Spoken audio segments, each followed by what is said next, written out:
Sekaligus terlapor kasus dugaan pencemaran nama baik Jokowi, Rismond Sianipar melaporkan Presiden ke-7 Joko Widodo ke Polda DIY atas dugaan menyebarkan berita bohong. Jokowi dilaporkan karena dianggap menyebarkan berita bohong soal dosen pembimbingnya saat kuliah di Fakultas Kehutanan UGM. Rismond menjelaskan pada tahun 2017 saat berada di Fakultas Kehutanan UGM, Jokowi menyebut Kasmujo sebagai dosen pembimbing skripsinya. Sementara pada Mei 2025, Kasmujo menyebut dirinya bukan dosen pembimbing skripsi, melainkan dosen pembimbing akademik. Ya, panggil Pak Jokowi, periksa, minta keterangannya, panggil Pak Kasmujo, minta keterangannya, panggil UGM, sehingga terbukti apakah nanti Pak Jokowi tahun 2017 menyebarkan berita bohong atau tidak. Dan itu terjadi, ingat, pada saat beliau 2017 masih sebagai seorang presiden. Polemik tudingan ijazah palsu Jokowi terus menjadi bola panas. Usai berbagai tudingan, kini Roy Suryo CS menuding ijazah Jokowi dibuat di Pasar Pramuka. Jurnalis Kompas TV, Dipo Nurbahagia menelusuri kios di Pasar Pramuka tempat diduga ijazah palsu Jokowi dicetak. Polemik ijazah palsu Presiden Joko Widodo terus bergulir, termasuk tuduhan mengejutkan yang dilontarkan oleh politisi senior PDIP Bambang Betor Suryadi yang menduga ijazah Jokowi dicetak ulang di kawasan Pasar Pramuka, Jakarta Timur pada tahun 2012. Salah satu penuding ijazah palsu Jokowi, Roy Suryo pun mengklaim mengetahui di mana lokasi yang diduga mencetak ijazah palsu Jokowi. Bersama jurnalis Kompas TV, Dipo Nurbahagia, Roy Suryo menunjukkan di mana lokasi tersebut.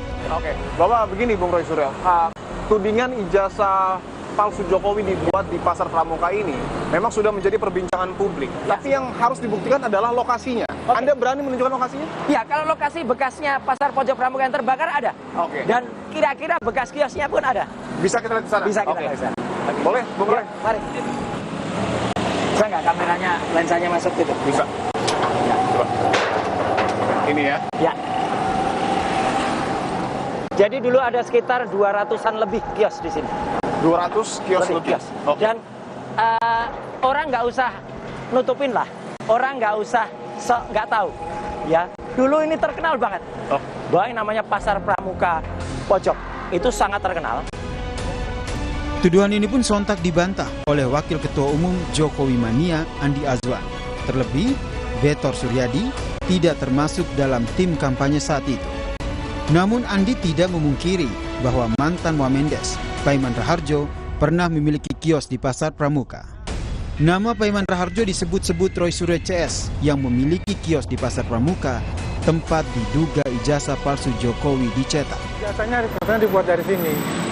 Dia sendiri tidak masuk bagian dari namanya tim kampanye pada saat itu. Menyebutkan nama sekretariat aja dia udah salah. Itu udah pertanyaan besar buat kita. Ada apa seorang Betornya tiba-tiba muncul? Yang jelas ini berbeda dengan Roy Suryo, Rismond dan sebagainya. Apakah dia ingin menjadi pahlawan? Padahal itu semuanya omong kosong. Malah saya mempertanyakan beliau ini secara psikologisnya, ya. Dia mengatakan itu, mengatakan fitnah dan sebagainya. Ada apa untuk itu? Saya rasa mungkin terganggu secara psikologisnya untuk itu. Mantan penjaga kios Paiman Raharjo pun menunjukkan lokasi kios milik Paiman di Pasar Pramuka, tempat diduga ijazah palsu Jokowi dicetak. Pak Paiman dulu yang mana, Pak? Mana dia? Jauh dari sini. Yang jauh dari sini? Jauh, ini penduduk ini. Ini penduduk. Tempat yang tadi, yang pertama tadi. Sebenarnya. Oh, di pojok sana. Bukan yang bangunan sisa-sisa ini. Tidak ada kayak. Bukan yang ini nih. Coba saya lihat dari sela-sela sini ya. Bukan yang warna pink itu? Bukan. Oh, tumpukan kayu, tumpukan kayu itu ada. Oh, tumpukan kayu ya. Oh, tumpukan kayu itu ya. Sekitar itu. Saat ini, kasus ijazah Jokowi sudah naik ke tingkat penyidikan. Polisi menemukan unsur pidana dalam laporan Jokowi soal tudingan ijazah palsu adalah fitnah dan pencemaran nama baik. Tim Liputan, Kompas TV.